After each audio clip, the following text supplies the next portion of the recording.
वंदे मातरम, जय भारत। भाई राजीव दीक्षित अमर रहे। एक ऐसा रोगी जिसको बड़े बड़े हॉस्पिटलों ने, मेदांता, टाटा मेमोरियल ने रोबोटिक सर्जरी के लिए बोला, और आप सबको पता है रोबोटिक सर्जरी भी कितनी सफल होती है, और वो रोगी गुरुकुल से ठीक हुआ। मैं सभी रोगियों को, आपको प्रोस्टेट कैंसर के लिए पहले भी वीडियो डली हुई है और उसमें बहुत सारी चीज़ें, पत्थर चटा, लौकी का जूस, उसके अलावा खजूर, बहुत सारे प्रयोग मैंने बताए हैं। ये रिपोर्ट है उनकी ठीक होने के बाद की, जो टाटा मेमोरियल और मेदांता जैसे हॉस्पिटलों से रोबोटिक सर्जरी के लिए बोला था, और मात्र 3 माह में biopsy, PET scan, CT scan सब में नॉर्मल आया। अब मुद्दे पे आता हूँ कि जो भी प्रोस्टेट कैंसर के रोगी हैं वो आसानी से ठीक हो सकते हैं। योग प्राणायाम उसमें है, औषधियाँ उसमें है, पत्ते, विशेष रूप से पत्थर चटा उसमें उपयोगी है, छोटा गोखरू उपयोगी है। तो वो योगा कौन कौन से हैं, मैंने अनेकों बार बताया। आज पहली बार उस रोगी से मैं आपको योगा करते हुए दिखाऊंगा, योगा के नाम बताऊंगा जिस रोगी ने मेदांता और टाटा मेमोरियल हॉस्पिटल को हराया और गुरुकुल को जिताया।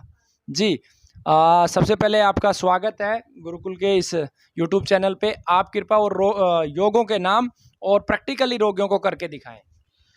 ऐसा है, प्रोस्टेट का साइज किसी भी इंसान के लिए नॉर्मली 23 से एबव 40 से नीचे रहना चाहिए, इससे ऊपर नहीं जाना चाहिए। मेरा प्रोस्टेट साइज 110 सीसी से ऊपर हो गया था, जिसके मजबूरी होकर मुझे सर्जरी कराना पड़ा। हम ही सभी भाइयों से अनुरोध और विनय है, अगर वो अपना प्रोस्टेट का साइज अंडर कंट्रोल रखना चाहते हैं तो वो 4 तरह के मुख्यतः योगा करें। मैं करके दिखाता हूँ, उसके अनुसार अगर कोई रोगी इसको अपना कर चलता है तो उनका निश्चित रूप से प्रोस्टेट का साइज 25, 23 से 27, 30 एबव से ऊपर कभी नहीं जाएगा। आप मेरे योगा को ध्यानपूर्वक देखें और समझें।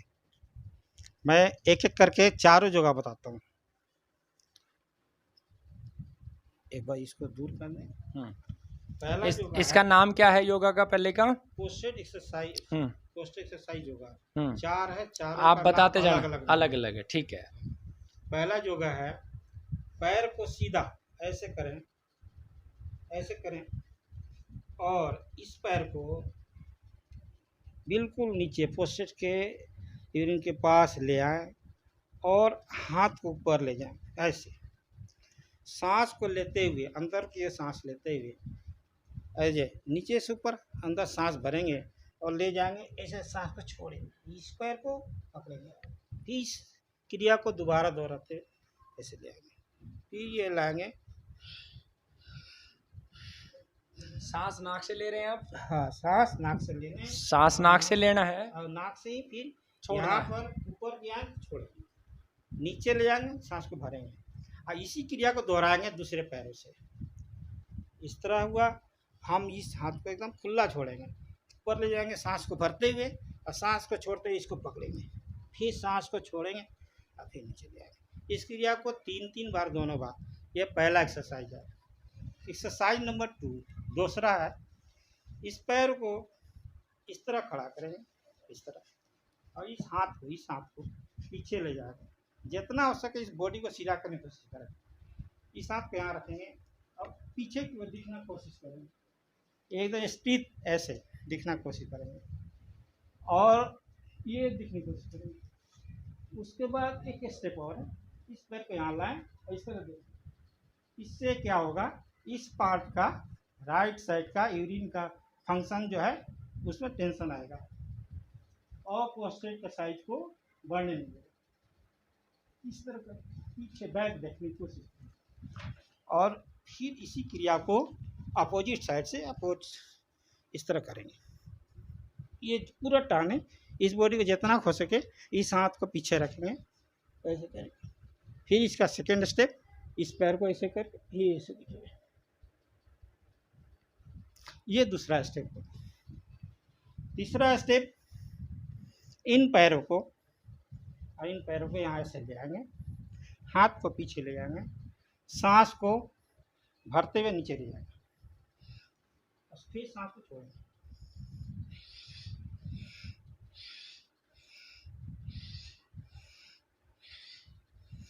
इस तरह ये आपका हुआ तीसरा।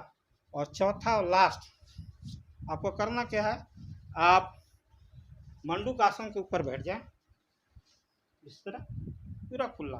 ये पैर आइए दोनों पीछे की ओर सटा रहे हैं, पीछे की ओर आइए, हाथ को पीछे ले जाए इस तरह। अब इसको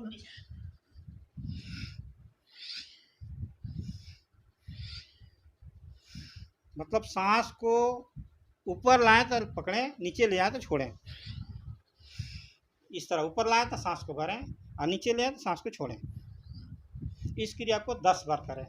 ये चारों एक्सरसाइज जो व्यक्ति ईमानदारी सुबह शाम करते हैं उनको पोस्टर एक्सरसाइज निश्चित रूप से 35 से एबव ऊपर कभी नहीं जाएगा। धन्यवाद। तो ये ऐसे रोगी हैं जिनको रोबोटिक सर्जरी के लिए बोला था मेदांता ने और टाटा मेमोरियल हॉस्पिटल बॉम्बे ने। इनकी पहले सर्जरी हो गई थी, फिर दोबारा रोबोटिक सर्जरी होनी थी और मात्र 3 माह में इस योगा के माध्यम से, गुरुकुल की औषधियों के माध्यम से और ठीक से परहेज करने के माध्यम से इन्होंने इस बीमारी को हराया। बीमारी को ही नहीं, इन्होंने आयुर्वेद को, गौमाता को, गुरुकुल को और भारतीय संस्कृति को जिताया। इसके लिए मैं आपका बहुत बहुत धन्यवाद और आभार करता हूँ। जी धन्यवाद सर। ये कैंसर जैसे शब्द सुनते ही लोगों के आसमान ज़मीन एक हो जाते हैं। आपसे मेरा यही कहना है, इस बीमारी से आप आए नहीं, शांति बनाए के रखें और गुरुकुल के दिए हुए निर्देश का पालन सच्चाई से करेंगे। तो सच्चाई दूसरे के लिए नहीं, अपने लिए निर्भर करता है।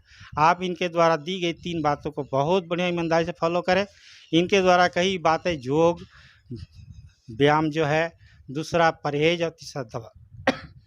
तो आप देखिएगा किस तरीके से एक ऐसा रोगी ठीक किया गुरुकुल ने जिसको मेदांता और टाटा मेमोरियल ने बोला था रोबोटिक सर्जरी के लिए। आप सब कार्यकर्ताओं से मैं एक ही बात कहता हूं कि ईमानदारी से जिस विषय पे आप लग जाएंगे, आप बड़े परिणाम लेके आएंगे और वो परिणाम भारत ही नहीं पूरे विश्व के लिए एक उदाहरण होंगे। वंदे मातरम। जय भारत। भाई राजीव दीक्षित अमर रहे।